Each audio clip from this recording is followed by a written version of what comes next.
Evo, prvo pitanje, koliko ste pokisli? Od 1 do 10. Ok, evo, stavit ćemo grijanje. Grijanje je na mjestu, tako da evo, upat ćemo se zgrijati uz današnji zanimljiv program i eto, vjerujem da ćete uživati kroz današnji dan. Pa evo, ako se slažete, započet ćemo. Eto, nakon, vjerujem, zanimljivog razgleda Pangea kampusa, zadovoljstvo mi je poželjeti vam dobar dan i dobrodošlicu na prvu godišnju konferenciju projekta EDIH Adria, posvećenu povezivanju dionika i stvaranju poslovnog ekosustava koji će omogućiti uspješnu digitalnu transformaciju kako poduzeća, tako i javnog sektora. Usluge konzorcija EDIH Adria financiraju se iz programa Digital Europe i nacionalnog plana oporavka i otpornosti 2021. do 2026. u ukupnom iznosu od 2.645.000 eura. Trajanje projekta je 3 godine s mogućnošću produljenja na još 4 godine. Time je u potpunosti omogućeno malim i srednjim poduzetnicima te tijelima javne vlasti da sve usluge konzorcija EDIH Adria koriste u potpunosti besplatno. EDIH Adria nudi podršku tvrtkama koje žele ubrzati integraciju naprednih tehnologija, obučiti svoje zaposlenike, identificirati mogućnost financiranja i uspostaviti kontakte s ključnim regionalnim, nacionalnim i europskim akterima. Kako bi bolje odgovorili na te potrebe, partneri projekta EDIH Adria djeluju koordinirano i nude niz usluga budućim korisnicima. O projektu ćete dovoljno čuti kroz današnji program, a ja ću se sad lagano switchati na engleski. So, I will be switching to English for our next speaker. I welcome Mr. Sandro Delia, Program Officer at the European Commission, DG Connect, Digital Transformation of Industrial Ecosystems, who has been and continues to be a great support for our project. So I hope we have Mr. Sandro online. Hello, Sandro. Yes. Feel free. Hello. Yeah, the floor is yours. Good morning. Good morning, can you hear me? Yes, we can hear you and we can see you.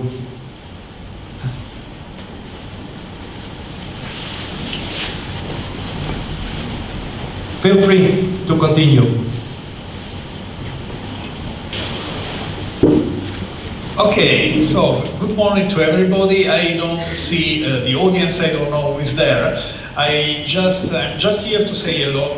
I was the project officer for the project EDIH Adria, so the person who some of you know me because I was involved in the grant preparation and in the launch, let's say, of the project. I'm here just to say hello because I'm leaving the commission at the end of the year, so my job will be taken by my colleague Alvaro Hernando, who will speak just after me, and I can assure you that you are in good hands. I just want to say that I'm quite proud, I must say, of having contributed to this setup of the network of European Digital Innovation Hubs, because I can assure you that it's something strategic and important for the European Commission. We set up a big network which goes in every region of Europe, and which is designed to stay there many years, because digitalization is not something that you do in a couple of years. Something that requires a lot of effort and a long support for all the small companies and public administration that are not able to do it alone. So it's something that is important, and I just want to encourage you to go ahead with your work, because now it's time to deliver, to give services to the companies, to make sure that small companies can take over the digitalization and improve their business. And that's all from my side. So goodbye to everybody, and I leave the word to the floor to my colleague Alvaro. Thank you, Sandro. Thank you for your kind words, and thank you all of you from the EDI Adria team for inviting us to this conference. As Sandro has said, we are just in the process of making the handover to me, so that means that I will become the project officer of this EDI. So EDI Adria in Rijeka is one of the 4 EDIs funded by the Digital program in Croatia. Each of the EDI work closely with the local ecosystem on which they are based, and they have also the European perspective and connections with the whole network. It is an important feature, and it's like the 2 faces of the same coin. You can see here, this is a huge and important network that has been consolidated for the last 2 years across Europe, with more than 200 EDIs on Seal of Excellence in more than 30 countries, so the EU 27 plus Norway, Iceland and Liechtenstein. And next year some other countries will be joining from the Western Balkans, Albania, Kosovo, Montenegro, and also Turkey and Ukraine. So you can contact your EDI for any digitalization need you have, and even if your EDI is not able to help, this EDI can contact or put you in contact with the other EDIs or initiatives across Europe.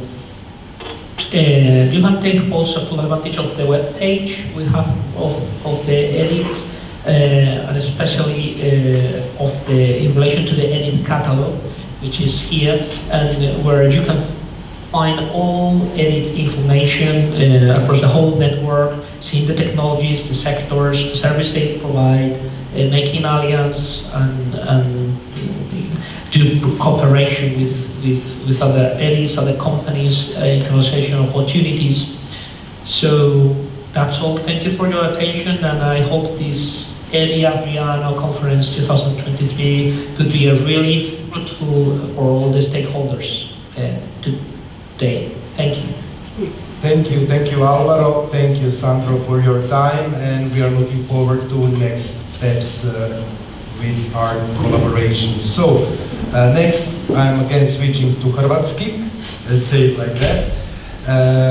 Idemo dalje, sada bih pozvao naše domaćine i projektne partnere Infobip i Aurora Jovanović, VP Business Integrity, da kaže par riječi.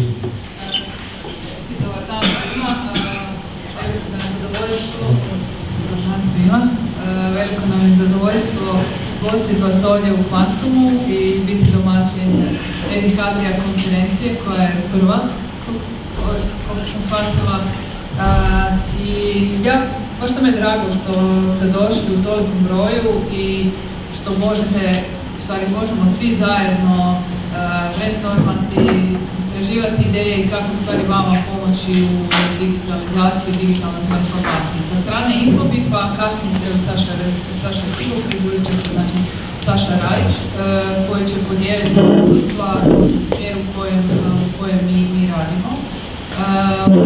Pretpostavljam da je većina vas ovdje prvi put u Kvantumu, ne znam da ste imali prilike dolaze isto malo prošetati, znam da ste bili u Pangeji. Znači, Kvantum je restauriran u stvari onako kao što je nekad izgledao. U 19. stoljeću je bila tvornica svile.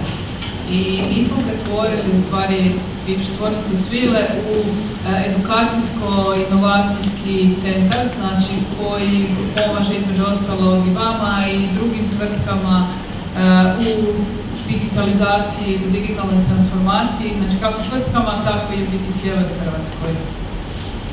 U drugom dijelu konferencije imat ćete prilike razgovarati konkretno sa tvrtkama koje vam mogu pomoći u digitalnoj transformaciji i sve vam pozivamo da ostanete, da porazgovarate i da vidite kako one konkretno vama mogu pomoći.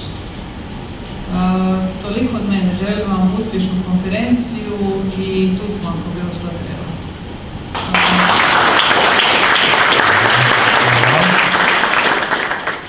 Hvala još jednom. Volarević, hvala Infopipu na domaćinstvu. A sada je red da najavim i sljedećeg govornika u ovom pozdravnom dijelu. Pozdravljam Valtera Flegu, člana Europskog parlamenta. Dragi i poštovani sudionici ove konferencije, poštovani organizatori, zbilja mi je izuzetna čast obratiti vam se iz Europskog parlamenta. Digitalna transformacija dio je europskog i našeg hrvatskog društva. Kao izvjestitelj Europskog parlamenta za program Digitalna Europa, koji je vrijedan preko 7,5 milijardi eura, a kojeg je Europska komisija prepoznala kao jednog od najvažnijih programa u procesu digitalne preobrazbe čitavog društva i koji je nedavno usvojen, sada se naravno on implementira kroz razne europske projekte i dokazuje da Unija gradova, regija i općina zapravo vidi kao osnovu ove priče. Na mikrorazini projektom po projektom započinjemo digitalnu revoluciju. Program Digitalna Europa prije svega vodi se primjerom uključivosti i dostupnosti tehnologije za sve. Digitalna uključivost svih građana podrazumijeva prilagodbu i pristup svih javnih usluga i informacija svim skupina građana, od mladih do starijih i osoba s invaliditetom. A razvoj tehnologija može itekako poboljšati kvalitetu našeg života. Digitalizacija omogućuje pristupačnost. Pametni gradovi, pametni automobili, pametne bolnice, škole, vrtići, pametne farme, pametni shopping centri i trgovine. Sve nam to donosi program Digitalna Europa. Digitalnu uspješnicu imamo tu, ispred nas. I riječ je o onome što je stvarajući program Digitalne Europe i željela Europska komisija.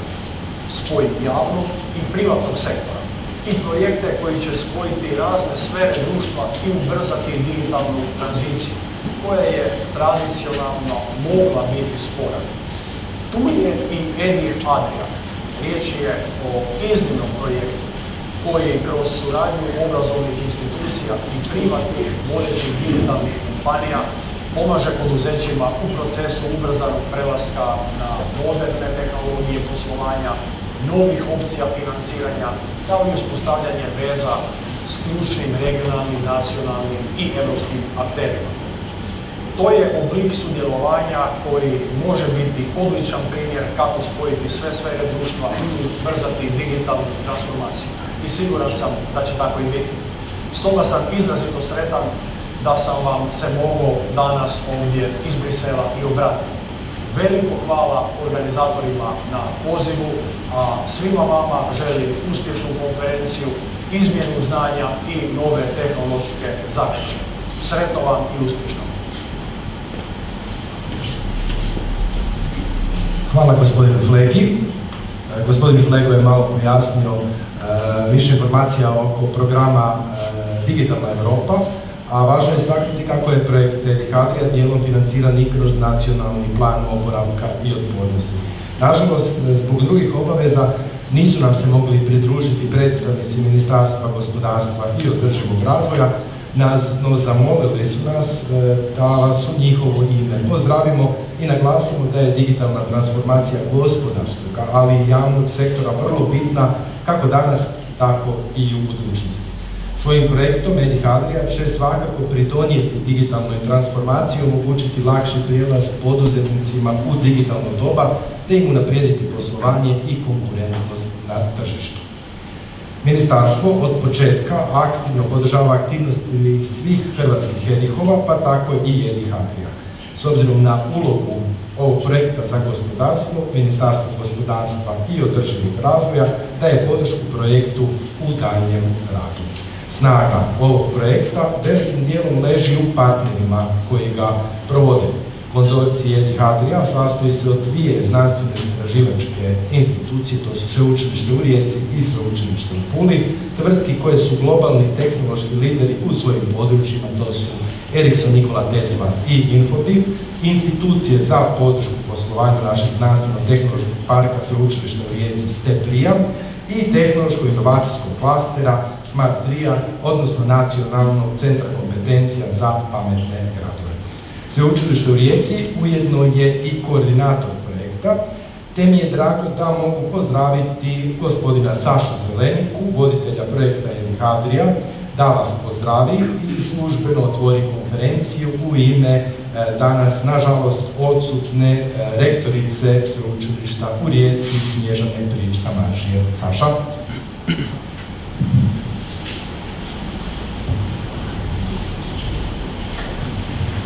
Hvala i dobrodošlica svima. Naravno, pozdrav i posebno Infobitu koji nas je ovdje ugostio. U ime rektorice koja je nažalost sinoć dobila temperaturu i cijelog sveučilišta, a onda naravno cijelog konzorcija Edihadrija. Drago mi je zaželjeti vam dobrodošlicu u Edihadriju i u ovo što mnogi zovu Terra Magica, neki zovu i slobodni teritorij, a poznata je kao istina. Dosta su moji prethodnici govorili o pametnim gradovima, pametnim automobilima, pametnim dućanima i drugim pametnim rješenjima, pa i o centrima kompetencije koje se temelje na tim tehnologijama, ali iza svega toga, a posebno iza ovakvih projekata, stoje onda pametni ljudi. Pametni ljudi partneri koji smo uspjeli okupiti oko projekta Edihadrija, onda generiraju sva ta pametna rješenja i uspjeh takvih i sličnih projekata. Projekt koji se temelji na nekoliko osnovnih elemenata, znači procjena digitalne zrelosti, testiranje prije ulaganja, edukacije, bootcampovi i slične aktivnosti, ali sve s ciljem da dignemo digitalnu spremnost, digitalnu razinu znanja i kompetencija u cijeloj Jadranskoj Hrvatskoj, posebno na sjevernom Jadranu.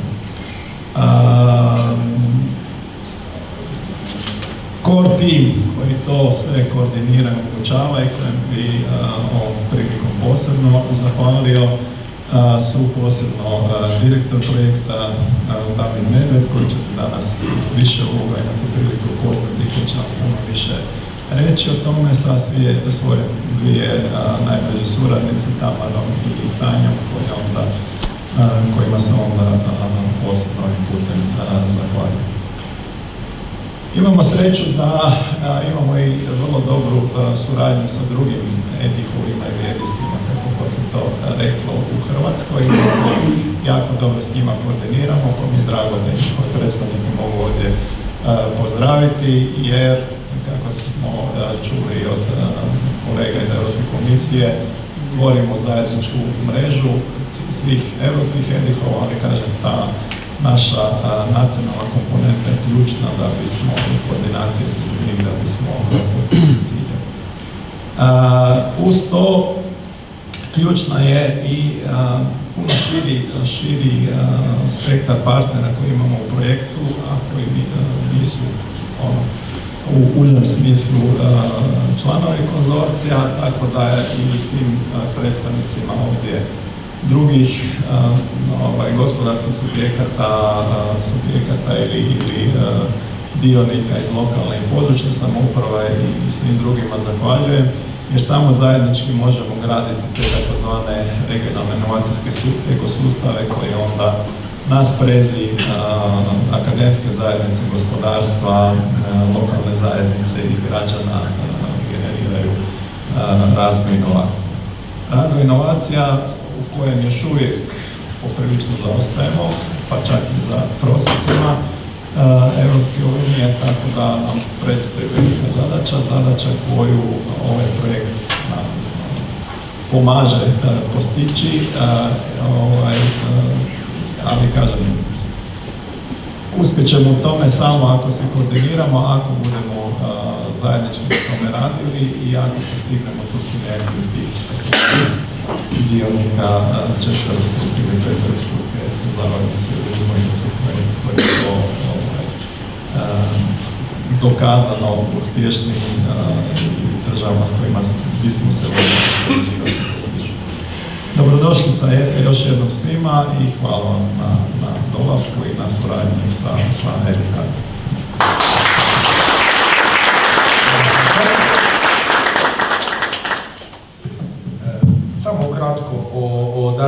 programu. Dakle, u nastavku programa vas očekuju zanimljiva keynote predavanja i panel, uz naravno obavezni coffee break i ručak kao prilika za malo networkinga.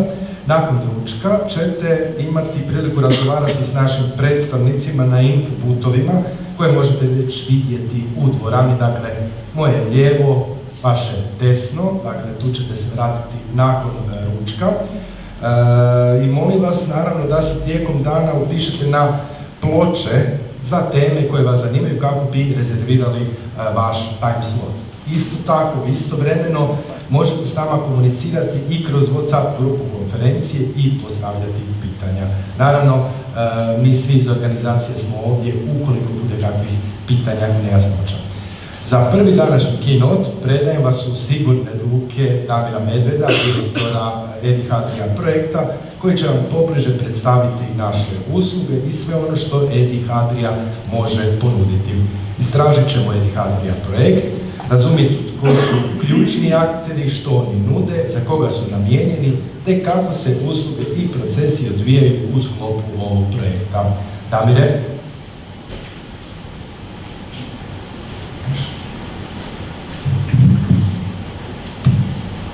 Dobar dan svima. Evo, neobično mi je drago da se danas nalazimo u ovoj vrlo popunjenoj dvorani. Moram reći da smo bili, organizacija je bila zahtjevna. Morali smo na kraju čak i neke zainteresirane i odbiti. Tako da će nam to biti naputak za narednu godinu da moramo naći nekakav veći prostor. Osnove Edih Adrije i ono što mi zapravo radimo ste ukratko i čuli u ovim prethodnim izlaganjima. Ja bih se ovdje u ovom svom dijelu posvetio zapravo priči ili problematici na koji i kakav način možemo ove tehnologije koje danas svi o njima čujemo i djelomično neki se njima i bavimo, kako ih možemo zapravo približiti i implementirati u našu sredinu.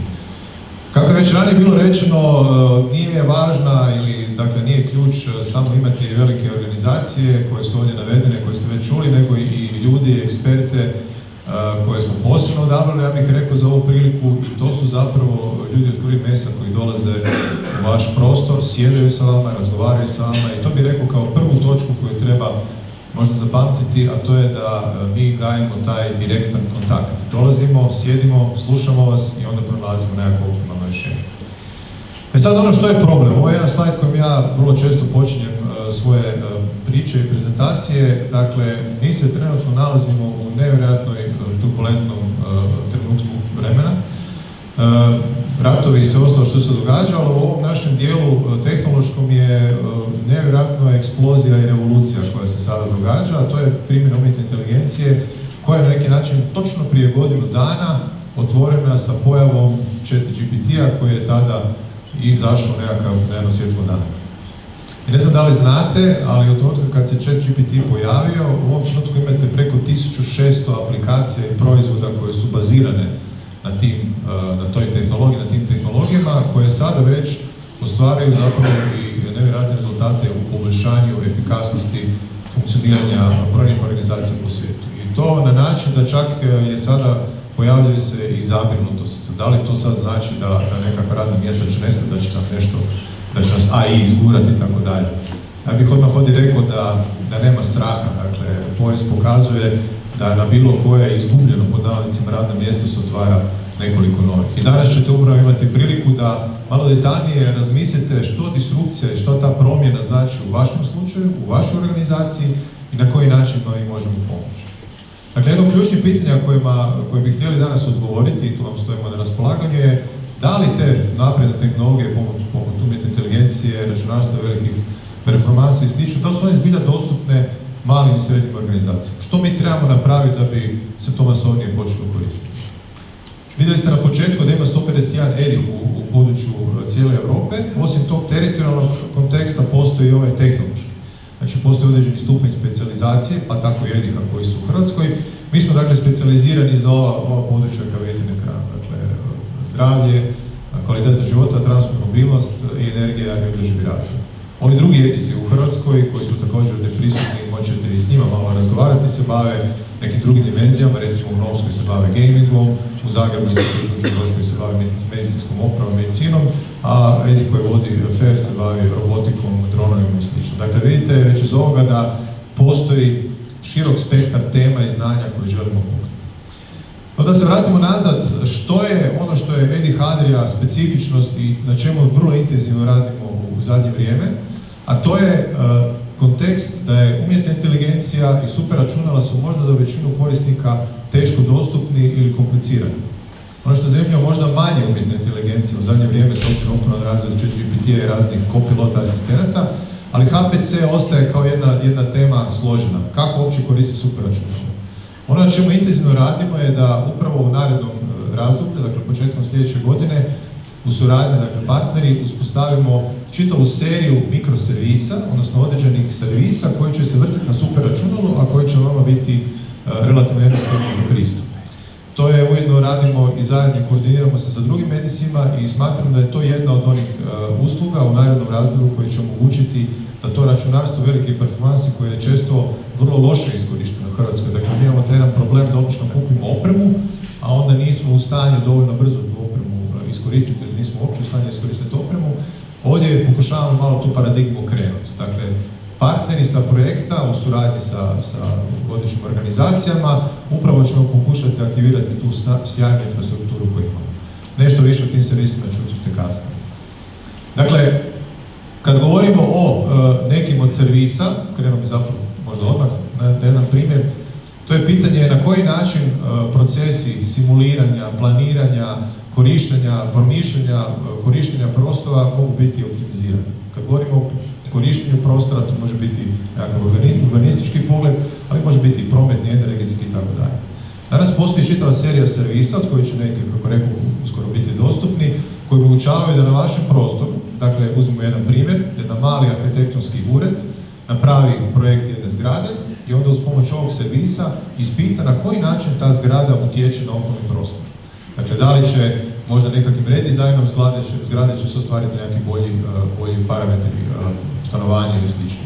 Naravno, potpuno isti alati, isti set alata se može koristiti od strane planera gradova, dakle urbanista koji planiraju grad i koji promišljaju na koji način mogu simulirati nekakvu budućnost. Mi, nažalost, puno i jako često se događa da post festum se žalimo, nakon što se nešto dogodi, onda se svi žale. Imate svaki dan u tisku primjer.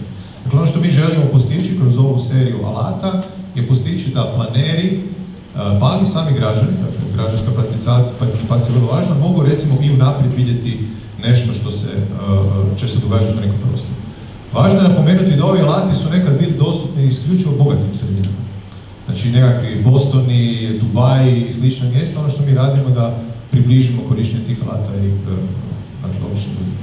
Zašto nam to je skupa važno? Vidite ovaj znak o kojem ćemo u budućnosti sve više i više govoriti, zove se ESG, a to su zapravo neki principi transformacije, znači ekološke, socijalne, društvene, pa onda naravno i digitalne čitavog društva koju moramo ostvariti da bi jednostavno dosegli nekakve ciljeve, da bi smanjili zagađenje koje proizvodimo, da bi optimalno koristili energiju i tako dalje. Dakle, jedan važan cilj je da svi ti alati koje radimo budu i spremni za da to projektiranje ili promišljanje ili simuliranje budu u skladu s tim ciljevima koje su nam postavljeni od strane, ja bih rekao, Europske unije, ali i svjetskih organizacija. Sad se postavlja to drugo pitanje, a to je pitanje da li su zapravo sami organizacije, dakle sami od jedinica lokalne samouprave, javne institucije, firme i tako dalje, da li su one zapravo spremne za tako nešto. Naša analiza i naša analitika je pokazala da u dobrom dijelu jesu. Mnogi od vas ovdje koji su prisutni, neki od vas i, evo to mi je posebno zadovoljstvo pozdraviti i prve koji sudjeluju u našim programima, imaju prilično jasnu ideju što bi htjeli. Doduše nisu sigurni koja tehnologija bi im točno trebala, ali upravo smo mi zato ovdje. Dakle, ja bih rekao da prepreke koje inače postoje kod nas, a to je obično veličina firme, nedostatak ljudi i tako dalje, nedostatak treninga, za ovu prvu skupinu možda nisu toliko kritične.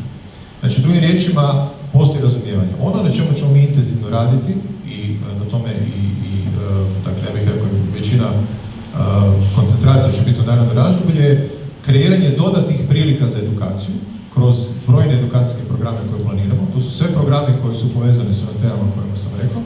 I možda još važnije bootcampovi, od kojih prvi starta evo za 15 dana. Dakle, to su bootcampovi, odnosno mjesta na kojima možete, ukoliko niste do kraja sigurni da li je neka vaša ideja, neki vaš problem, neka vaša vizija precizna, točna, da li znate što sve zapravo vam treba, na bootcampovima ih možete onda raščistiti. Dakle, to opet vi ste eksperti, s kojima ćete danas imati pričati na meetupu, sjednu s vama i u okviru bootcampa razjasniti tu ideju. Dakle, drugim riječima, čitav paket usluga, već ste čuli da je besplatan, koji nam je na raspolaganju, je u biti tako strukturiran da ako imate čistu ideju, ako vam je ta ideja jasna, ako imate nekakav koncept kako bi napravili, onda možete po ovom hodogramu skočiti na ovaj dio koji se zove Test Before Invest, a ako nemate, znači ako vam to nije do kraja jasno, onda kroz proces bootcampa i nekakvih dodatnih edukacija se to može izjasniti. Znači ono što je važno razumjeti je da postoji određena administrativna procedura. Ja moram ovog na početku reći da ona nije uopće tako zastrašujuća kao što neki misle. Mi smo objavili na našoj web stranicama neke obrazce, ali evo upravo naša Tamara i Tanja su tu i ja naravno na raspolaganju bilo kakve nejasnoće u vezi popunjavanja obrazaca da ih možemo brzo riješiti. Evo, ja se nadam da će i ovi prvi koji su ušli u naš program poslije doći da to nije bilo ništa strašno, da se toga ne treba bojati. Dakle, drugim riječima, evo, ja bih vas pozvao kasnije kroz ove meetupe da malo pročistite ideje, porazgovarate i da se onda jednostavno uključite u program. Ovi koji su se do sada uključili, dakle organizacije koje su do sada uključile, ovo je jedan zgodan slajd koji vam pokazuje gdje se mi trenutno nalazimo. Znači ovdje je nekih 35 organizacija s kojima smo do sada napravili taj test digitalne spremnosti. I kako vidite iz ovih postotaka, generalno čak su oni iznad prosjeka Europske unije i vidite da postoji prilično dobro razumijevanje da njima to treba. Dakle, vidite ovo digital readiness 50%, human centric, znači razumiju da treba investirati ljude, da treba educirati se itd. Znači, to su vrlo dobri postoci, međutim, oni su postoci slabiji, vidite onaj automation intelligence. I to je upravo ono čemu danas ovdje ćemo uglavnom pričati. Dakle, to je ta ideja, imate određene aktivnosti, razumijete kako bi ih trebalo napraviti, niste sigurni kako i mi smo tu da vam pomoći. Da zaključim ovaj moj uvodni dio, mi stvaramo zapravo ekosustave. Znači, čućete kasnije od gospodina Krujića zašto su ti ekosustavi važni. Dakle, ovo je sada situacija i prilika danas, prvo da vi unutar vlastite organizacije, uz pomoć eksperata koje vam stoje na raspolaganju, razjasnite na koji način zapravo se može vaše poslovanje unaprijediti. Druga stvar je da iskoristite tu našu potporu, dakle u smislu finalizacije proizvoda, pronalaženja financijskih instrumenta koje mogu pomoći u daljnjem razvoju itd. A ono što je možda najvažnije je da postanete dio ekosustava.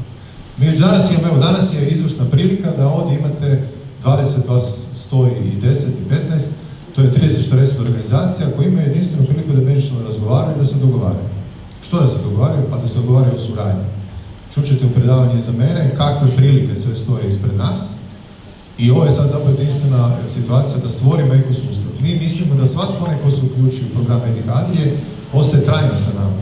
Znači naša ideja nije da isporučimo eko uslugu i onda nestanemo što se kaže. Ne, mi ćemo tu biti sa vama konstantno.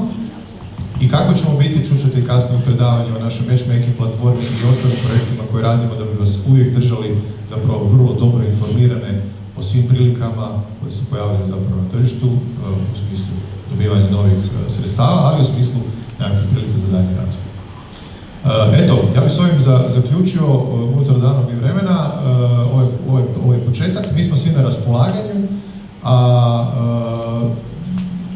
eto, drago mi je da smo se ovdje okupili i nadam se da vam možemo doista pomoći. Hvala lijepo.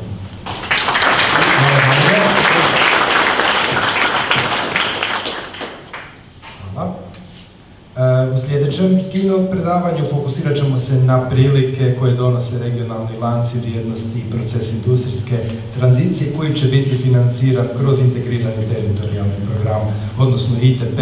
Sve ovo predstavit će nam gospodin Vedran Kružić, ravnatelj regionalne razvojne agencije Primorsko-goranske županije Prigode. Pa evo, Prigode, da se malo više čuje o ITP-u i industrijskoj više. Lijepi pozdrav svima, čestitam zapravo organizatorima koji su uspjeli zaista privući ovako respektabilan broj. Inače, regionalna razvojna agencija od samog početka svog djelovanja je i partner i promotor ideje Edira. Dopustite mi samo da s ovih nekoliko slajdova koje ću vam sada prikazati napravimo nekakav temelj koji će se kasnije i komentirati i razređivati na samom panelu. Da li nam je Edir potreban? Naravno da je. 2018. zahtijevamo od ministarstva da svakako isporuči takvu vrstu mehanizama koji bi unaprijedili brojke koje možete imati prilike vidjeti iza mene. Vidite da smo negdje na razini Vojvodine koja još nije ni ušla u Europsku uniju. Vidimo da smo loši kao Jadranska Hrvatska od najlošije talijanske regije. Vidimo da drugi zapravo puno brže trče nego što trčimo mi. A kada to gledamo u samim brojkama, onda možete vidjeti da je naše mjesto negdje na 186. mjestu, a ovdje možete vidjeti mjesta ostalih regija, pogotovo onih s kojima mi svakodnevno surađujemo i koje prepoznajemo kao potencijalne partnere. Zbog toga isto tako smo tražili da podhitno u novom financijskom razdoblju pronađemo neki mehanizam čime se je i samo ministarstvo složilo u vrijeme pregovaranja i programiranja i sada na neki način imamo prigodu i zato smo i danas u konačnici ovdje potrčati nešto brže, početi se umrežavati i dostizati brojke koje imate prilike vidjeti iza njih. Ono što je posebno zanimljivo je da se razlika naprednih i manje naprednih regija ponajviše vidi upravo na ovom zadnjem dijelu tehnološke složenosti, sofisticiranosti gospodarstva i zapravo ulaganje u istraživanje i razvoj. I to je upravo tema ovog projekta i tema ovog našeg mehanizma koji smo nazvali Plan industrijske tranzicije. Ono što posebno veseli, ne znam koliko možete vidjeti ove brojke, kada ovo je Global Entrepreneurship Report, znači ovo područje koje obuhvaća današnji sastanak, znači Istre i Kvarnera, i ono područje gdje možemo vidjeti na nivou cijele Hrvatske najveću poduzetničku aktivnost, što posebno ohrabruje i daje još mali vjetar u leđa da ovakav projekt apsolutno ima smisla. Isto tako treba reći da sve veći broj odrasle populacije ozbiljno promišlja o početku bavljenja poduzetništvom, unapređenjem vlastitog poduzetništva i to nas prilično ohrabruje i to je na neki način i bazen iz kojeg moramo crpiti buduće projekte, buduće ideje, napredne usluge u konačnici, zato i jesmo danas u jednoj garaži ovdje se događao takav jedan projekt koji imamo danas priliku posvjedočiti. Kao razvojna agencija idemo puno dublje da bismo analizirali i potaknuli digitalnu transformaciju. Analizirali smo precizno svaki grad, svaku općinu na području naše regije da bismo doznali sve pokazatelje koji mogu upućivati na to da možemo mjeriti, poticati, kreirati posebne programe za razvoj, inovacija, razvoj i istraživanje. Zato mi je drago da su ovdje gradovi danas i općine s nama. Imamo puno veća očekivanja prema njima, da i oni budu promotori i inicijatori vlastite digitalne transformacije, samim time i poticanja poduzeća na svom području. Tako da možete vidjeti iz tog našeg projekta koji je prepoznao OECD kao primjer izvrsne hrvatske prakse da smo usporedili šta to znači novostvorena vrijednost po zaposlenost u odnosu na sve gradove i općine u našoj regiji. Onda smo kasnije analizirali što to znači u svakom gradu i svakoj općini vezano za udjel industrija visoke i srednje visoke tehnologije, kako bi oni znali kome pomoći, na koji način kreirati javne politike, poticaje, programe itd. U samom planu razvoja Primorsko-goranske županije kreiranje inovacijskih ekosustava i kreiranje konkurentnog gospodarstva nije prioritet koji je sakriven. To je prvi prioritet koji bi trebao financirati sve ono što čini kvalitetu života. I zato ovdje možete vidjeti konkretne ciljeve koje smo nominirali ne samo županiji, nego i svim gradovima i općinama koji svoj budući razvoj moraju vezati uz plan razvoja Primorsko-goranske županije. E sad dolazimo do onoga što je kolega Medved rekao, što dalje. Znači, nakon ove izuzetno bitne vježbe koja se s vama radi kroz Edir, postoji poseban instrument nikada većeg iznosa sredstava koji je upravo stavljen na raspolaganje tvrtkama sa područja Jadranske Hrvatske. Vidjeli ste zašto? Zbog toga što bitno zaostajemo ili sporije trčimo nego ostale napredne regije. 3 godine smo dogovarali sa ostalim županijama Jadranske Hrvatske koji su nam ključni razvojni sektori. Dogovorili smo i da bi na području Jadranske Hrvatske trebalo razvijati regionalne lance vrijednosti, znači povezivanje tvrtki u ovih 20-ak niša.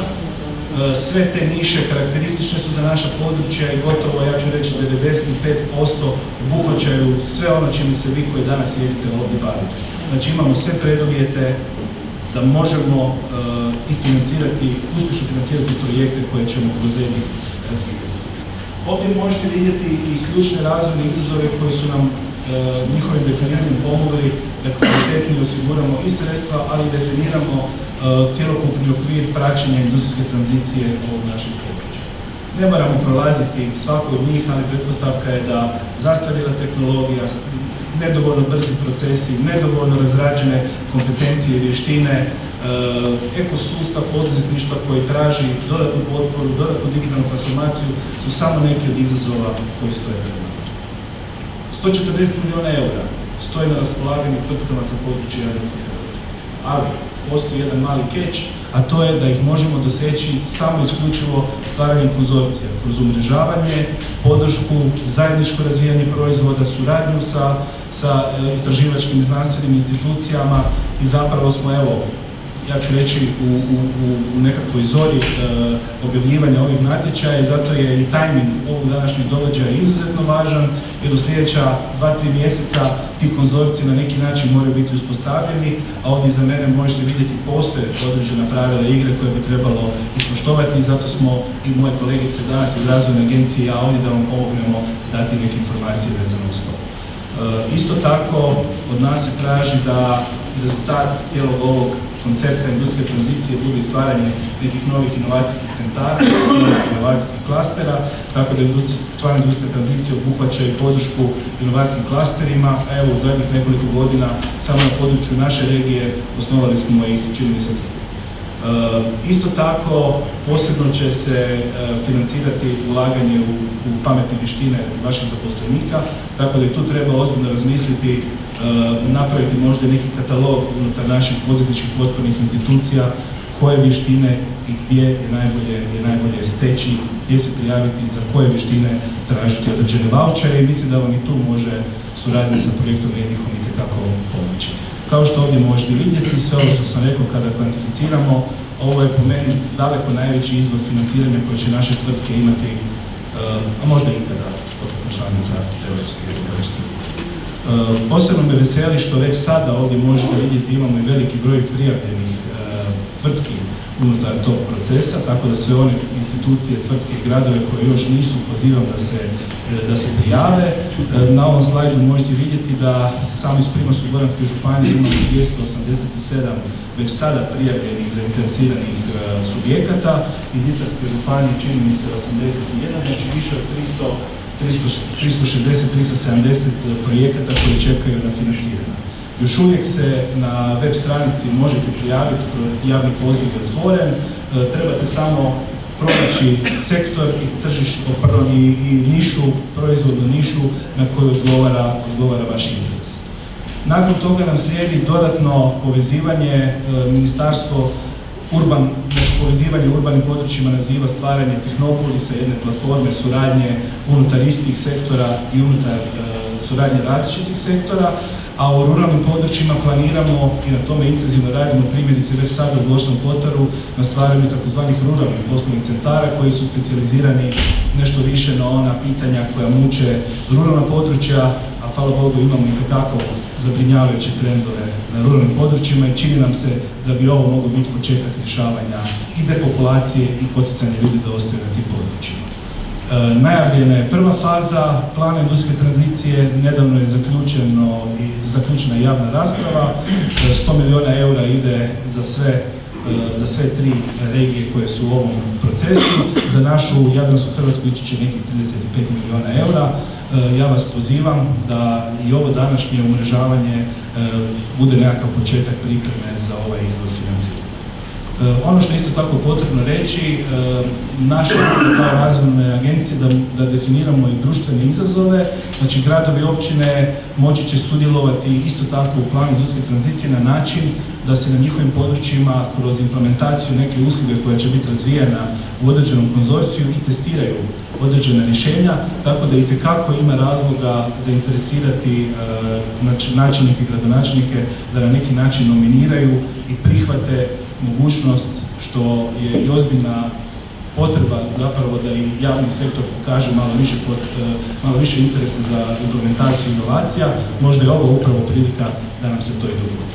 Nešto danas više ćemo razgovarati o Remap platformi. Riječ je o jednom izuzetno inovativnom proizvodu koji smo lansirali kao razvojna agencija u suradnji sa županijom i sveučilištem u Rijeci 2021. godine. Danas ta platforma okuplja 200-tinjak istraživača sa njihovom opremom i sa njihovim područjima interesa, isto tako 80 kompanija sa svojim razvojnim projektima i želja nam je da, evo nešto kasnije će kolega Medved o tome govoriti, da nam upravo stvaranje ovih konzorcija olakša sudjelovanje na ovoj našoj interaktivnoj mapi, tako da vas pozivam sve one koji zapravo još uvijek nisu prijavljeni da se prijavite, jer smatramo da će ovo biti izuzetno važan alat budućeg povezivanja. Naravno da plan industrijske tranzicije nije jedini izvor financiranja, već sada su nam poznate određene omotnice, primjerice samo za otoke ide nekih 33 milijuna eura samo na području Primorsko-goranske županije, nešto manje ovdje u Istri. Isto tako iza mene možete vidjeti da postoji prilično debela omotnica gdje će se nastaviti financiranje digitalne transformacije tvrtki, poduzeća, komunalnih društava itd. Mislim da ovaj projekt EDIH i cijelo ovo umrežavanje može itekako pomoći da budete spremni na bilo kakvu mogućnost hvatanja potrebnih izvora financiranja. S ovim bih završio i vjerujem da ćemo i za vrijeme panela imati prilike i prigode dotaknuti neke od ovih tema, a kao što sam rekao, izuzetno sam ponosan što je EDIH Adria upravo smješten u našoj regiji i što je interes za uslugama EDIH Adrije velik, a vjerujemo da će takvi biti i rezultati. Hvala vam najviše.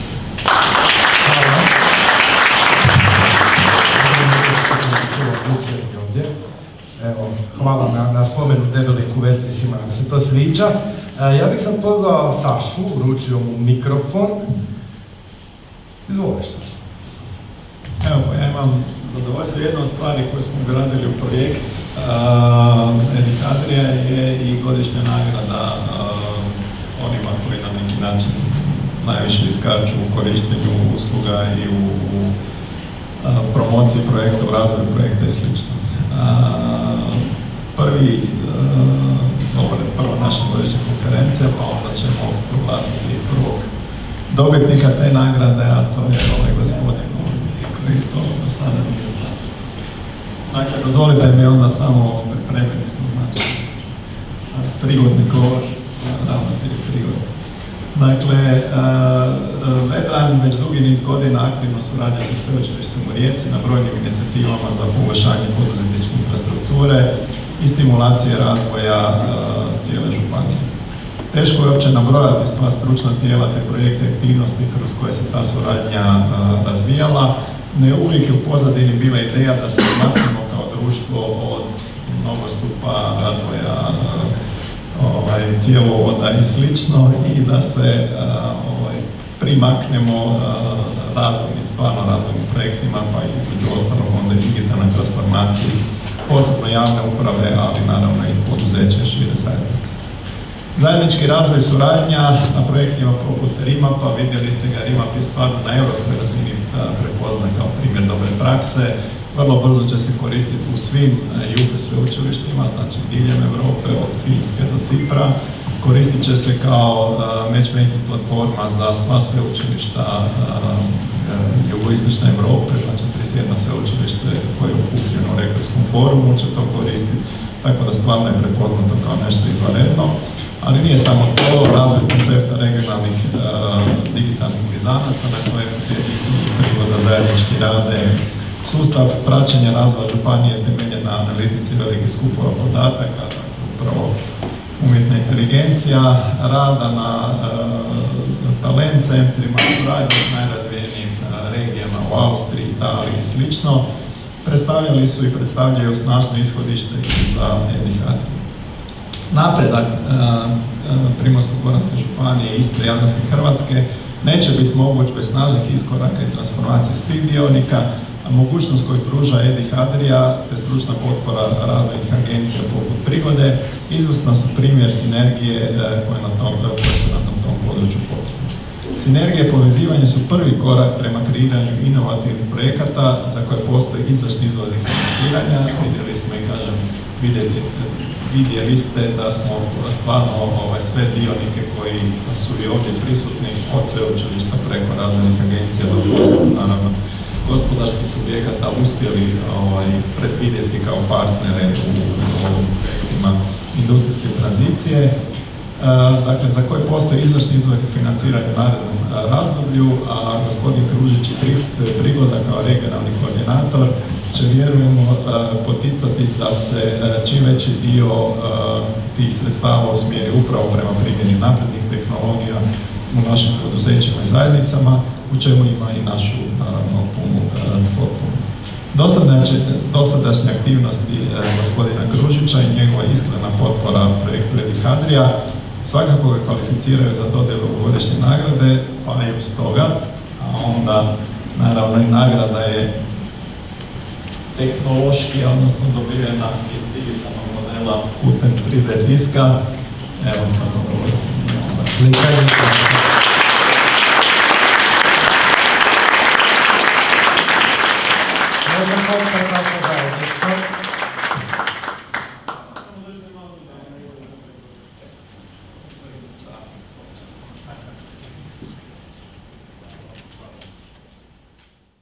Evo, sljedeća tema s kojom ćemo vas upoznati je Remap 2.0, nova matchmaking platforma, kroz keynote predavanje pod vodstvom Damira Medveda i gospodina Benedikta Peraka. Raspravit ćemo što omogućuje ova platforma i što nam donosi njen redizajn. Pa izvolite, evo, palim vam 2 mikrofona.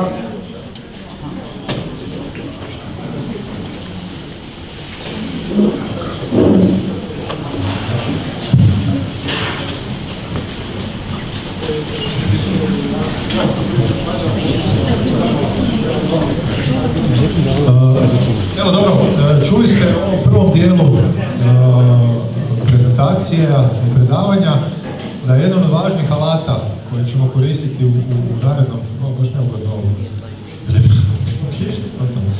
Dakle, jedan od važnih alata koje ćemo koristiti u narednom razdoblju je upravo Remap platforma. Znači, gospodin Kružić je već ranije spomenuo, ona je nastala kao dio jedne zajedničke inicijative Prigode i sveučilišta u Rijeci i osnovna intencija je bila povezati zapravo nekakve istraživačke resurse i opremu koja postoji na sveučilištu sa poduzetnicima i jedinicama lokalne samouprave. I tako je nastala ta prva verzija Remapa koja je u biti, ja bih rekao, bila uvod u cijelu tu priču o povezivanju. Ono što smo mi u okviru Edi Hadrija projekta prepoznali da je to sjajna osnova za početak, odnosno za nastavak tih aktivnosti, ali da bi bilo pametno i zgodno kada bi tu platformu malo nadogradili sa nekim elementima umjetne inteligencije, naprednim metodama pretraživanja i ono što ćete kasnije vidjeti i sa nekim dodatnim integracijama. Evo, krenimo ukratko, ima par slajdova, a poslije ću vam nešto toga i uživo pokazati. Evo za početak, kao i svaka platforma, znači svako ko ikada radi u neke platforme, zna da je jedan od velikih problema kako održavati i ažurirati podatke u njoj. Znači ovdje su postavljeni i nekakvi izazovi koje smo identificirali sa Remapom verzijom 1.0, a to je da je bilo pitanje, dakle prikupljanje podataka je bilo ručno. Znači morali ste se ulogirati na platformu i onda ste morali ručno održavati sve te podatke. I ono što je praksa pokazala, obično bi ljudi unijeli neki prvi podatak i onda nakon toga ga više ne bi održavali. Naravno, svi smo malo ljeni što se kaže. Dakle, to pitanje ažuriranja podataka nije se to ažurno određivalo. Druga stvar je bilo pitanje toga čišćenja podataka. Dakle, firme često se mijenjaju portfelje, mijenjaju se ljudi u tim firmama i tako dalje i to smo uočili da zapravo se ne ažurira. I onda imate situaciju da prođe nekoliko godina i onda piše tu na Remapu da firma se bavi, ne znam, temom A, a onda se ispostavlja da u međuvremenu su prešli na temu B i više se uopšte ne bave. Dakle, to je jedan od problema da se nije to čišćenje i istraživanje podataka. Dalje je ostao jedan problem da nije bilo riješeno nekakav automatizam za obogaćivanje podataka. Dakle, u smislu, ako je već nešto jednom uneseno, da li bi bilo zgodno imati neki mehanizam da se ti podaci podaci dodatno obogate sa nekim vanjskim izvorima, možda sa nekim radovima koji su objavljeni u međuvremenu i tako dalje. Dakle, to isto nije bilo unutra prisutno. I sada ovaj dio koji se tiče analitike, pretraživanja i slično, metode kako se pretraživalo su bile, ja bih rekao, tradicionalne, nije bilo nekakvog rankinga u smislu da postoji neka preporuka, recimo iz upita vam se vrati 5 nekakvih organizacija, one su randomni složene. Dakle, da li ima smisla uvesti neke kriterije da se ta klasifikacija neka napravi između njih i tako dalje. I onda je to nekakva kompleksna analitika nije postojala. Sad bih ja malo za trenutak zaustavio, dakle ovo je sada znači to je platforma koja omogućava, ako na vašem mobitelu kliknete i pokažete, prepoznate QR kod, vidjet ćete ima nekoliko pitanja unutra, pa bi vas molili da probate aktivirati telefone, da vidite da li možete prepoznati, da li prepoznaje ovo i ko može da proba odgovoriti na neke od pitanja koje su unutra postavljena. Evo, zadržat ću još par sekundi. Znači, to nam je zanimljivo da vidimo kasnije kod samog daljeg razvoja. Moram vam na početku reći da je Remap 2.0, ovo je sada prva verzija koja je napravljena, dakle redesign je napravljen, a i vrlo intenzivno ćemo na njemu raditi u sljedećem razvoju, tako da očekujemo jednu punu produkcijsku verziju negdje u prvom kvartalu. Dakle, ono što želimo, što smo željeli, što su postavljeni ili preporučeni, kako se lijepo hrvatski kaže, feature te nove platforme, je jedan visok stupanj automatizacije. Znači, ono što smo htjeli bi postići s njime da imamo, vidite, automatsko prikupljanje podataka. Drugim riječima, ako firma, na primjer, unutar Remap platforme se registrira, upiše svoju web adresu i neke osnovne podatke, ideja je da se u buduće svi podaci o toj firmi i projektima koje rade, ugovorima i svim ostalim stvarima, da se automatski prikupljaju sa interneta. Dakle, ako je ta firma objavila neke vijesti, objavila neke informacije na internetu, na javnim stranicama, onda zapravo možemo dobiti te podatke prikupljene. Tu onda slijedi automatsko ažuriranje podataka, dakle iz različitih registara, ako su se promijenili nekakvi brojevi telefona ili neki kontakti ili tako dalje, i to da se napravi. Ono što je možda za nastavak naše priče strašno zanimljivo i važno je taj metadata enhancement. Naime, svaka firma kada se registrira ili kada registrira neki svoj proizvod, ona ga opiše sa nekoliko podataka. Ona kaže, to je, ne znam, nekakav chatbot koji je specijaliziran ili bavi se, ne znam, s jednim i dvije teme. Naše iskustvo i analiza je pokazala da oni koji su upisivali podatke su vrlo mali broj meta podataka imali upisan. Znači, drugim riječima, to je nešto da imate relativno mali broj podataka koje možete pretraživati i to onda vam smanjuje vjerojatnost da će se ta firma ili taj proizvod i ta organizacija, ta laboratorij pojaviti neko pretraživanje. Dakle, jedan važnih zadataka je bio na koji način mi možemo iz eksternih izvora prikupiti i poboljšati opise firmi, proizvoda i sl. Nešto ćete kasnije čuti više o tome. Dakle, to je automatizacija. I ono što je dalje važno je ta uvođenje određenog stupnja rankinga. Dakle, kada mi kažemo, ne znam, želite se baviti problemom mikroplastike ili imate neku ideju u tom kontekstu, nama je ideja da vam izbacimo 5 top organizacija koje se bave tom. Znači 5 istraživača, 5 najboljih firmi, 5 izvora financiranja i tako dalje. Dakle, ta ideja nekog rankinga, koji će naravno imati neke svoje kriterije i tako dalje, mora biti unutra ugrađena. I ne manje važno, to će Ben nešto više reći za par minuta, to je kontekst korištenja prirodnog jezika. Dakle, mi smo se unutar proteklih godinu dana, ja bih rekao, dobar dio nas naučili na ChatGPT-a. Jel ima neko ko nije probao ChatGPT? Nema. Dakle, svi ste ga probali. Ono što je zgodno kod njega da možete jednostavnim, prirodnim pisati tekst. Ne morate nikakve searche raditi, ništa, jednostavno kažete, mene zanima taj problem, ja bih volio znati šta je dostupno i tako dalje. Dakle, to je poanta te priče i to je jedan od sučelja koje imamo implementirane, koje će se naravno više razvijati. I naravno, ne manje važno, na kraju nekakav reporting, da vidimo koliko smo uspješni. Taj reporting će biti posebno važan kad budemo došli do ove zone povezivanja. Znači, ono što je nas važno su dugoročni efekti. Ova platforma koju radimo će nam služiti za dugi niz godina. Dakle, gospodin Krujić je prije govorio o lancima vrijednosti. Naša je želja da te partnerstva na prijave lancima vrijednosti realiziramo preko ove platforme. Ali onda ćemo i u budućnosti pratiti koje su rezultati. Da li su se projekti doista realizirali? Koliko je novaca privučeno iz tih projekata? Kakvi su bili efekti na zajednicu? Dakle, projekt Remapa 2.0 je ono što će se događati u narednom razdoblju i upravo to da on se digne na jednu višu razinu. A čuli ste zapravo i od profesora Zelenike da postoji veliki interes sveučilišta, tako da će on i taj dio biti, dakle po Europi cijelo biti rašireno njegovo korištenje. Dakle, ovim riječima napravljen je vrlo veliki iskorak, ovaj RIP-Map 2.0 nema puno veze s onim 1, potpuno je arhitekturno prerađen i sad smo došli na to da možemo vrlo brzo i slobodno razvijati dalje stvari. Evo možda sad, da ja ne pričam cijeli maš do Ben, nekoliko riječi o tome zašto je jezik važan i što mi zapravo hoćemo postići. Evo, hvala. Da. Dakle, ovaj RIP-Map 2.0 bi trebao biti u stvari iskorak prema tim umjetnim inteligencijama ili vrstama zapravo pretraživanja koje koriste sve ovo što je sad navedeno pod ChatGPT. Međutim, unutar toga ima niz drugih tehnologija koje će omogućiti u principu ono što se ovdje zove matchmaking. Dakle, matchmaking u pravom smislu je kad pronađeš ono ko ti po svim parametrima najbolje odgovara, dakle u bilo kojem dijelu života.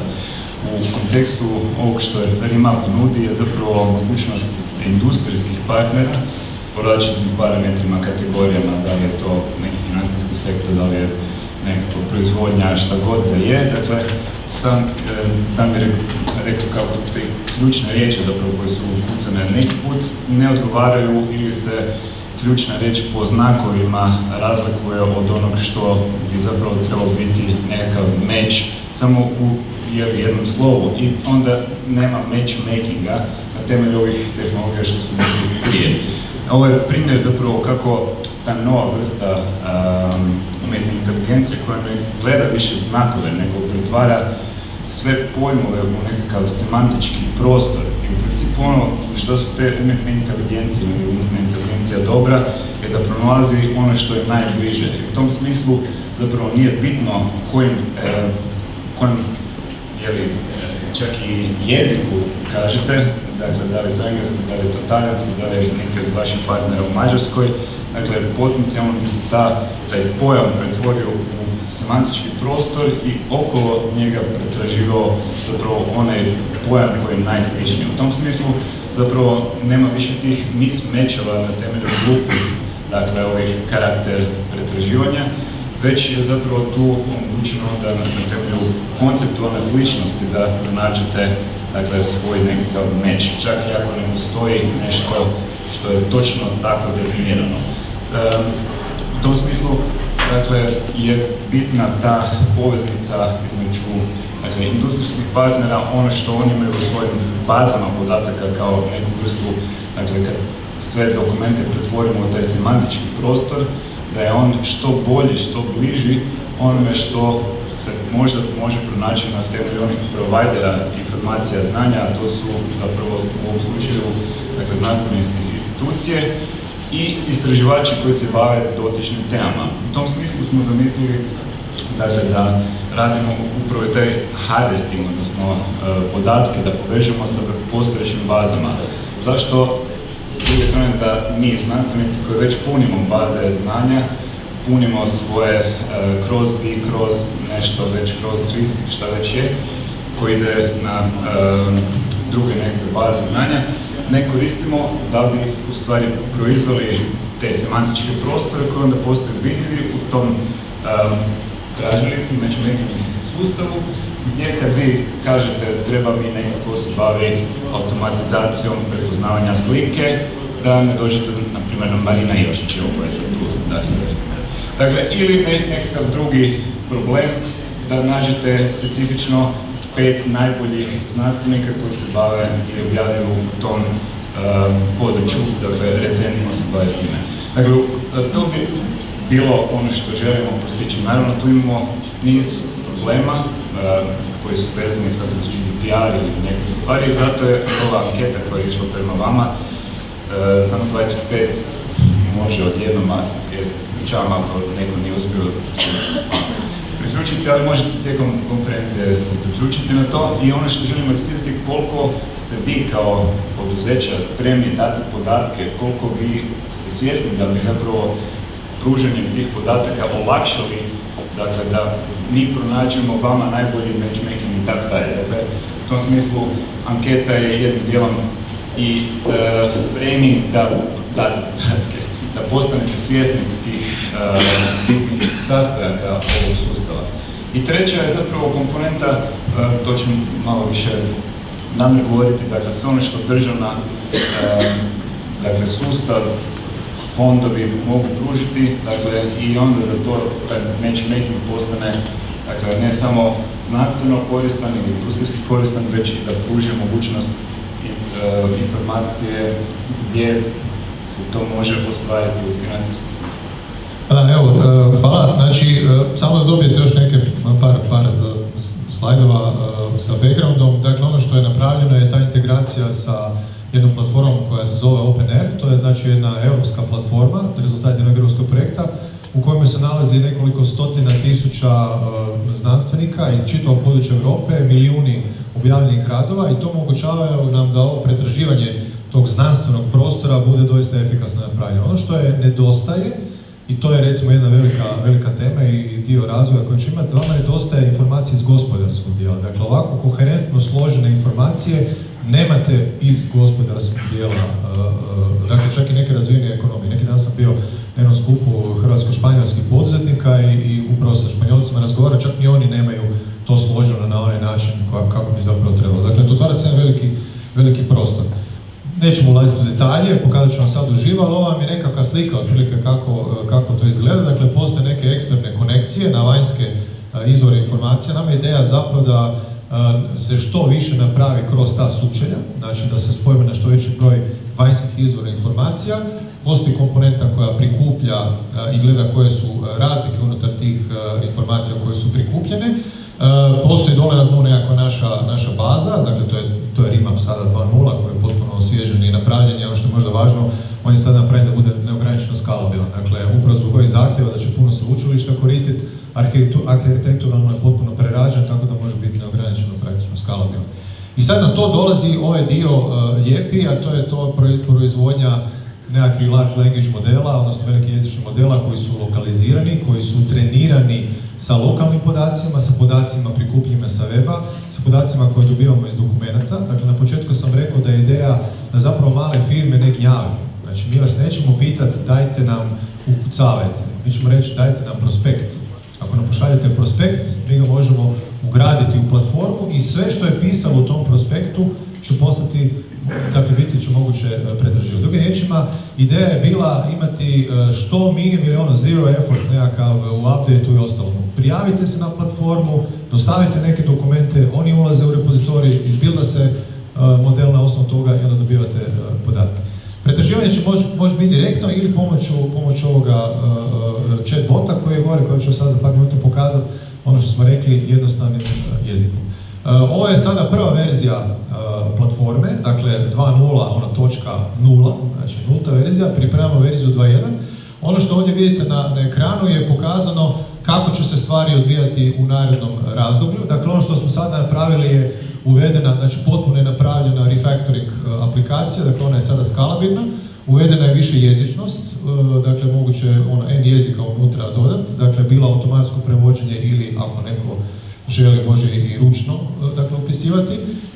Uvođeni su različiti dodatna sučelja, poboljšanja i tako dalje. Sad se nalazimo de facto u ovoj točki, znači prosinac, siječanj, kada će se intenzivnije raditi na ovim integracijama, dakle integracijama, dodatnim integracijama s OpenAirom i konfiguriranje tih filtera i svega što nam treba. I tako dalje, kako vrijeme bude prolazilo, nove, ovdje govorimo o nekim produkcijskim aplikacijama. Dakle, nama je ideja da negdje sredinom sljedeće godine, otprilike kad se bude poklopila ova cijela stvar oko regionalnih lanaca vrijednosti, da mi budemo potpuno spremni sa svim tim naprednim funkcijama koje smo u sklopu toga planirali. Ja bih sad pokazao malo uživo kako to izgleda, par minuta, i onda možemo izgledati. Evo samo sekundu, da li to radi. Damire, imaš sad minutu. Upravo toliko mi treba, ne? Pola minuta,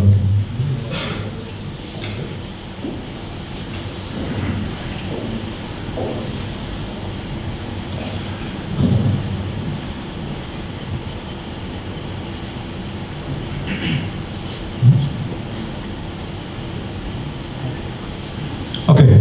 Evo ovako, na prvu onaj koji je gledao staru verziju aplikacije, ona trenutno u ovom trenutku nema pretjeranih razlika, ali je važno da je cijela ispod haube kompletno prerađeno. Znači ono što će se ovdje sada događati i događa se su svi ovi elementi koji su ovdje navedeni, prijedlozi, dakle tvrtke, javni sektor, organizacije, istraživači, oprema i tako dalje. Dakle, to će sve biti updatirano i sad su upravo te komponente za automatsko prikupljanje se aktiviraju. Ono što je važno reći, i to je Ben i spomenuo, je pitanje GDPR-a. Dakle, mi ovdje imamo određene probleme, ja bih rekao ili izazove, a to je da ćemo morati tražiti naravno consent. Znači, svi oni koji su na platformi, da li se vi slažete da mi automatski pretražujemo cijeli web o vašim podacima i da napravimo taj enrichment. I nakon toga da vi to probate.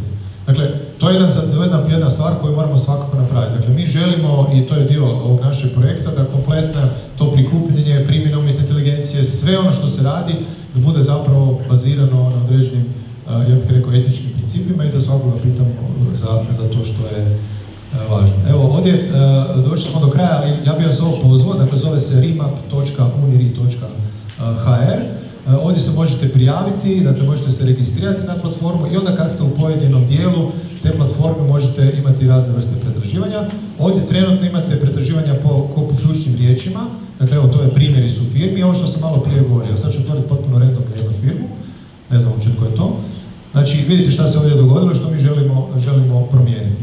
Dakle, ovo trenutno sadržaj baze, postoji relativno mali broj područja interesa, ima relativno mali broj kategorija i opisi su kakvi jesu. Znači ono što mi radimo je automatski prikupljamo podatke i popunjavamo, stvaramo više kategorija, više meta podataka da bi se to pretraživanje moglo kvalitetnije i efikasnije obaviti. Možda zadnji slajd da pokažemo rezultate ankete.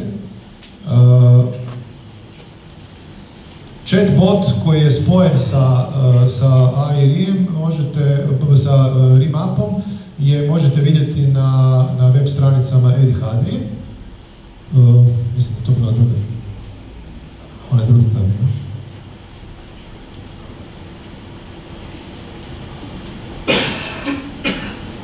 Gore, aha, slajd srednji.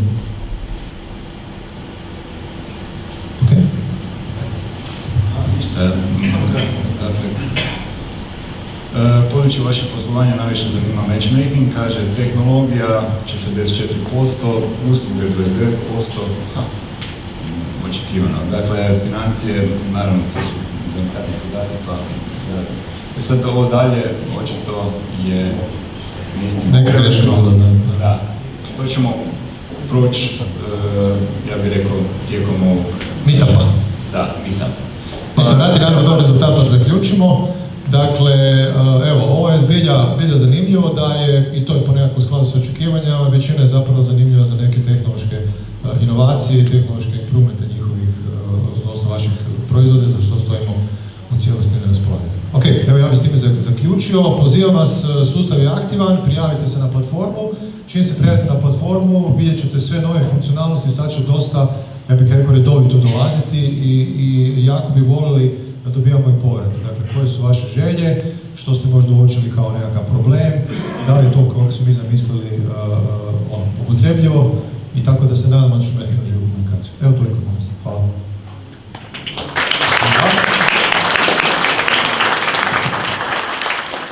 Hvala Damiru, hvala Benediktu. Da kako svakako vjerujemo da ćete se pridružiti inicijativi povezivanja i postati dijelom Remap platforme. A na tragu tehnoloških rješenja i naše iduće keynote predavanje uz Aleksandra Rajića iz Infopipa saznajte na koji način umjetna inteligencija danas postaje nezaobilazan alat u procesu digitalne transformacije. Slobodno.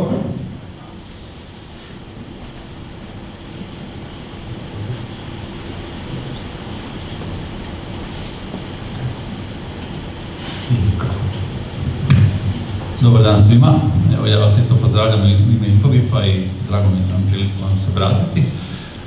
Znači, pokušat ćemo danas kratko reći nešto o tome, a bit ću do kraja dana tu, pa ako bude interesa slobodno me kontaktirati. Znači, imam samo par talking pointsa, nisam nekakvu prezentaciju pripremio za to, ali htio bih proći kroz neke stvari koje mislim da su važne ovako diskusiju. Prvo, znači, ako govorimo o digitalizaciji, ta potreba apsolutno postoji, mislim da naše gospodarstvo mora biti konkurentno i da u biti bez da automatizirate, pojednostavite, brzate vaše procese i stvorite nekakvu novu vrijednost za kupca, teško možemo biti kao gospodarstvo konkurentni. I onda traje neko vrijeme, naravno AI je sad došao, AI je u svakom slučaju u službi tog istog cilja i na neki način radi u tandemu s digitalizacijom koji naravno širi pojam. Sad, kod bilo kakve digitalizacije, to je neko moje iskustvo kao CIO-a i naravno radeći različite projekte, je da u biti važno je definirati znači, što je cilj. Znači morate znati uvijek što želite postići. Sad, taj cilj je dobro definirati temeljem nekakvog problema koji ste prepoznali, onda kad imate taj neki problem, pogledajte šta su drugi napravili, malo istražiti to područje, uključno neuspješne implementacije gdje neko je prije vas falio, ne znači da vi nećete uspjeti. Mi kažemo ovdje u Infobipu razlika između luzera i vinera je samo u tome što je viner pokušao još jedanput. Znači u svakom slučaju treba biti uporan, treba vidjeti šta su drugi pogriješili i probati to napraviti ako vam je to nekakav cilj, imate problem, imate cilj. Sad kad definirate cilj, uvijek je bitno u startu gledati taj unconstrained pristup. Znači ne gledate ono što ljudi kažu, da, ali kod nas to ne radi isto, ali postoji izuzeci, ali postoji ovo, postoji ono. Znači uvijek morate to baciti u stranu. Znači definirate idealni model. Što bi vi htjeli biti da ste nalivate, da nema ništa postojeće. I onda to je taj unconstrained pristup. Definirate idealni cilj i onda idealni cilj krenete za njega definirati koji su vam naravno feasibility, koji su vam poslovni ciljevi, šta želite postići, koji su nekakvi poslovni rezultati koji će opravdati vrijeme i novac koji ćete uložiti u takvu neku digitalizaciju, taj neki postupak koji ćete raditi, izgradnju sustava. Nakon kad ste napravili tu analizu poslovnu, onda gledate izvodivost. Znači, šta je od toga izvodivo, šta je dostupna tehnologija, koji su dostupni alati, u kom vremenu i kojim fazama se taj posao može razbiti u nekakve manje faze i projekte, tako da imate brzu izvodu. Znači, projekti koji traju godinu dana obično propadaju ili više. Znači, izgubi se momentum, više nikog to ne zanima, nekakva motivacija nestane, znači treba vam quick win, treba vam brzi rezultat, treba vam faze, trebate isporučiti nešto u par mjeseci, ići drugu fazu i treću fazu i tako dalje, naravno koliko je to moguće. Znači, taj fazni pristup, izabrati alate koji su adekvatni. Ne morate uvijek birati najskuplje, fancy alate. Često se stvari u digitalizaciji može riješiti najobičnijim alatima koji su vrlo jeftini, dostupni kao open source i tako dalje. Znači ono što Kinezi kažu, ako znate samo čekić, onda vam svaki problem na svijetu izgleda kao čavo. Znači morate razmišljati o tome da su ti alati, može biti bilo šta od alati, ne treba tu robovati nikakvim dogmama, pa tako ni AI alatima. Znači AI alati naravno pomažu, treba ih koristiti gdje ima smisla, ali ne svugdje. Znači koristite i ostale standardne alate koji se pojavljaju. Sad, možda reći ću par stvari o tim nekakvim našim primjerima što mi u Infobipu radimo, u kojoj ja radimo dosta toga, ali recimo evo primjer, recimo naši sustavi koriste znači, analizu nekakvih uzoraka komunikacije, recimo SMS, porukama i tako dalje, gledaju koji su spameri prepoznati ranije, koji su slali te poruke i temeljem toga se radi trijaža novih poruka. Pa mi onda de facto za naše kupce postižemo kvalitetu, da ne moraju snositi trošak nekih spam komunikacija, nego to rano detektiramo i filtriramo za naše kupce. Znači tu se koristi umjetna inteligencija, gledaju se paterni, uzorci na podacima i primjenjuju se na novu situaciju u real time. Recimo drugo neko područje koje je možda isto interesantno, mi radimo i svoje vlastne neuromreže. Znači mi radimo vlastne neuromreže koje imaju određene funkcije. Recimo primjera radi u voice komunikaciji. Mi imamo neuromrežu koja je trenirana, to je taj recurrent neuromreža, koja gleda komunikaciju kad imate recimo voice call, ona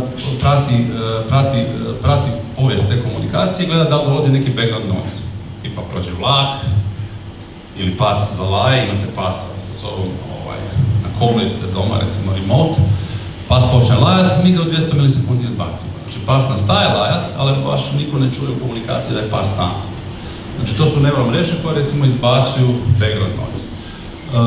Sad kad smo rekli o tim neuromrežima, možda malo da tu dam nekakvu ideju oko toga.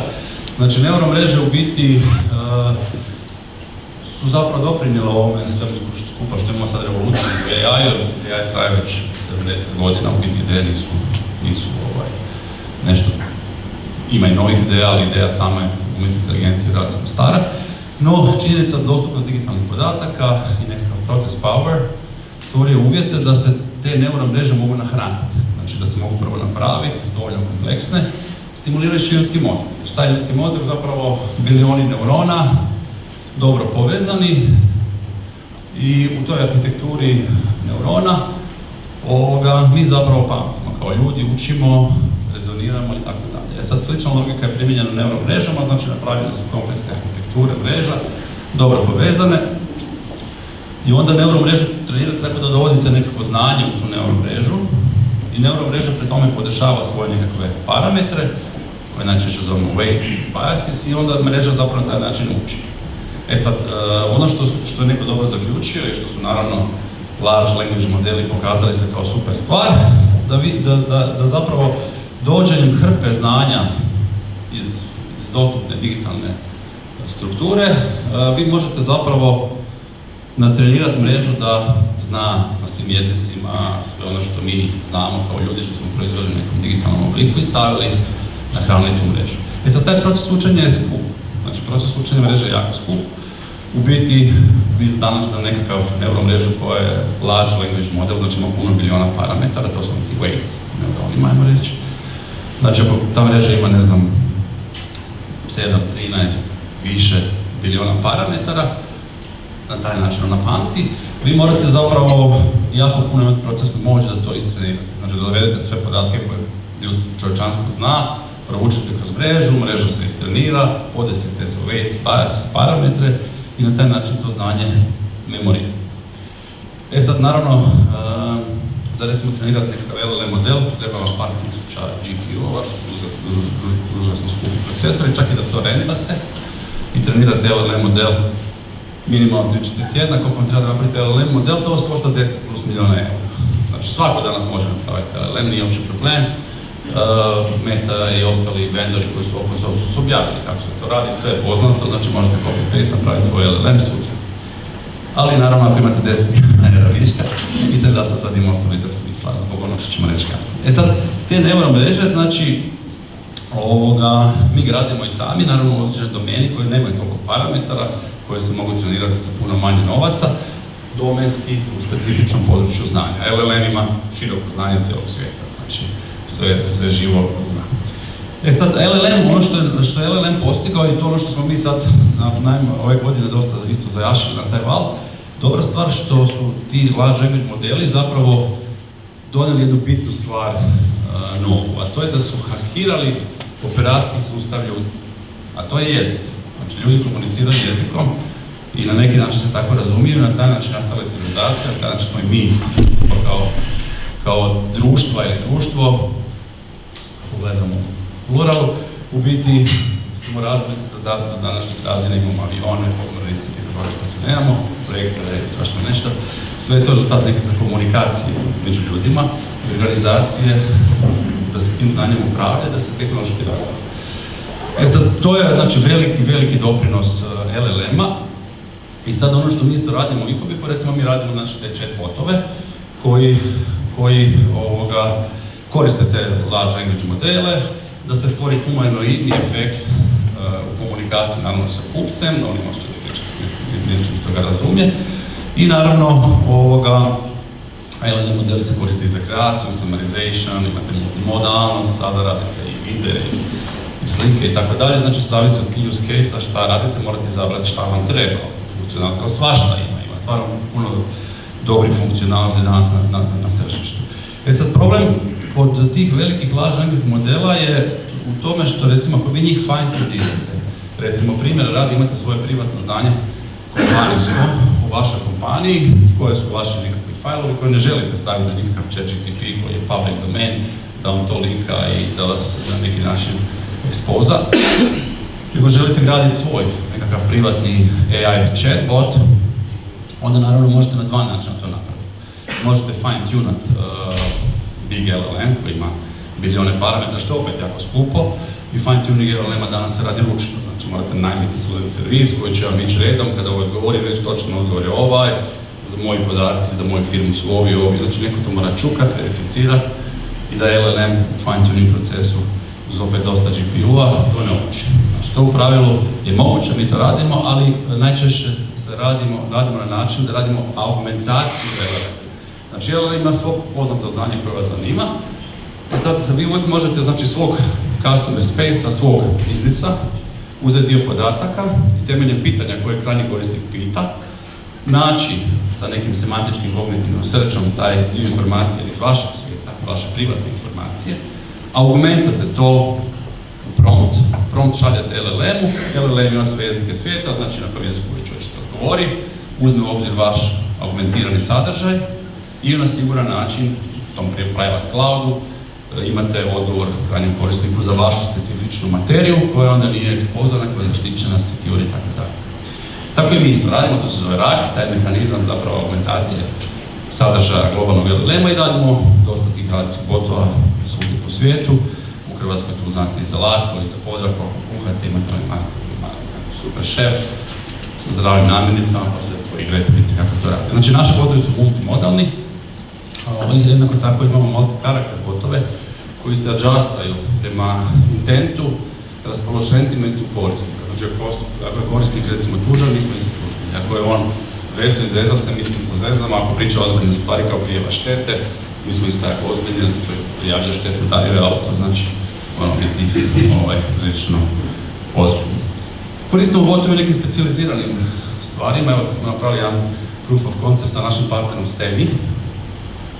U Tennessee napravili smo jedan proof of concept gdje pomažemo djeci da uče recimo fiziku, matematiku, robotiku i inteligenciju sa tim kao e-learning botom koji je personalni asistent. Pomaže ljudima da riješe problem kad ne zna riješiti matematičke fizike. Sad to je dio koji se tiče nekakvog proizvodnog dijela koji mi prodajemo, ali recimo imamo za internu digitalizaciju primjer, recimo za prodajnu silu. Za prodajnu silu koristimo digitalizacijski proces koji je baziran na CRM sustavu, mi koristimo Salesforce, ali smo recimo na taj Salesforce dodali AI widget, Baltazar ga zovemo, koji u biti pomaže prodajnom osoblju da vidi potencijal kupca koji je cross-sell, upsell ili kad ima neki novi lead.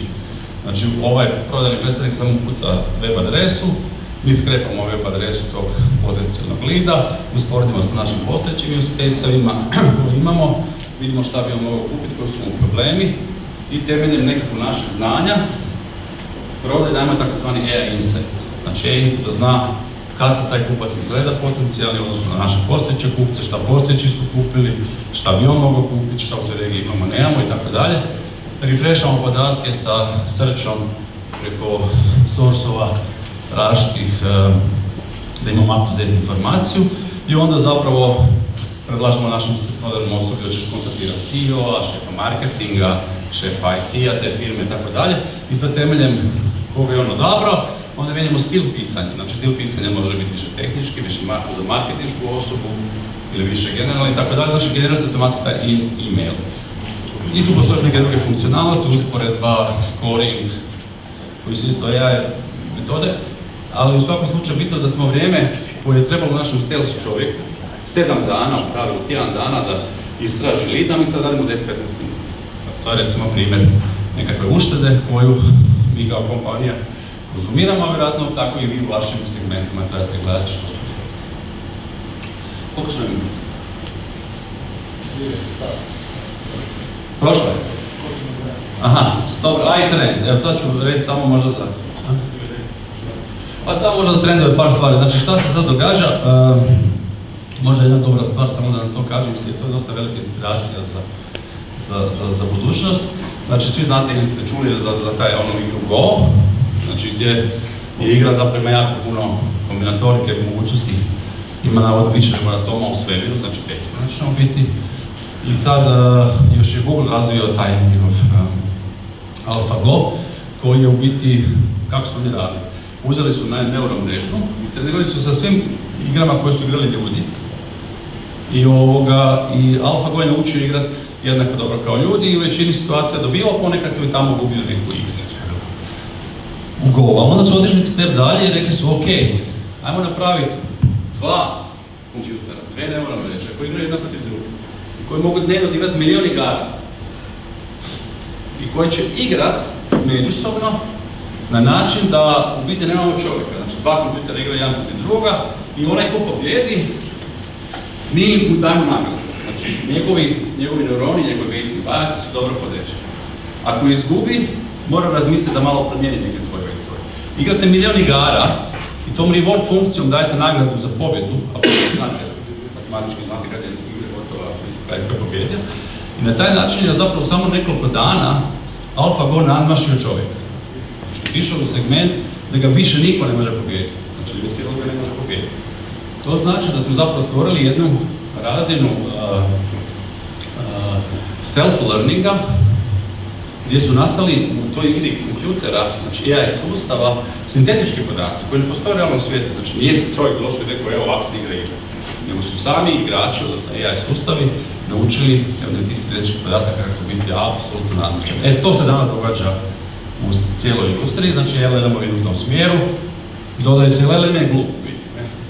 Mislim, generira tokene temelju znanja koje ima, divno rješenje, ali on nema self-reasoning, ne razumije šta govori, ili kad pitate, odgenerira riječ po riječ, to vraća natrag i generira onda cijeli tekst, on ne zna unaprijed kakav će vam biti odgovor, niti zna nekakve bazične stvari, zato su imate halucinacije i te neke stvari. On funkcionira kao recimo, ajmo reći, čovjek bez svijesti koji zna sve. Znači, smo znanje svijeta ste mu stavili, ali on baš se ne znalazi. U tome nema matematičke stvari. Znači, druga važna stvar, osim ovog jezika, druga važna stvar je matematika i logika, te dvije stvari, sad, ako ima neko koji studira povijest umjetnosti, nemojte se ljeti, ali te dvije stvari, znači, jezik, komunikacija i matematika su fundamentalna osnova za sve. Znači, reasoning, zaključivanje, to je ono na čemu se sada radi. Znači, da LLM-ovi zapravo dobiju tu karakteristiku, kao što je AlphaGo uspio u sintetičkom modu doći do superiornosti, tako će LLM-ovi se dalje razvijati. Osim LLM-ova idemo u SLM-ove, znači small language modele. Zašto? Zašto da bi imali robota u kući koji će vas služiti, kuhati vam ručak i tako dalje, on ne mora sve znati o povijesti Bangladeša. I da ga čekate 3 sekunde da vam odgovori, jer ima svo znanje ovog svijeta. Vama treba znanje o kuhanju. I vama treba mogućnost da ga fine-tunate odmah. Znači, kad on vam napravi šnicl koji je zagorio, vi ćete mu reći, hej, reward funkcija.